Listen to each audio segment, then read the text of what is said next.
Ito ang prutas na nabanggit sa Biblia at Quran na inuutos kay Birheng Maria na kainin niya matapos niyang maipanganak si Jesus. Ang dalawang kasulatan ay nagkaisa sa prutas na ito, kaya siguradong marami itong benepisyo sa ating katawan. Tara at alamin natin. Unahin natin ang natural na asukal nitong taglay na magandang mapagkunan ng enerhiya at mapanatiling malusog ang ating mental health.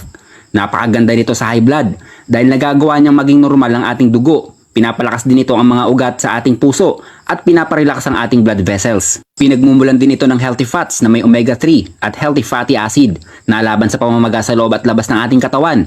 Kaya kung masakit ang inyong kasukasuhan dahil sa rheuma, dates lang katapat niyan.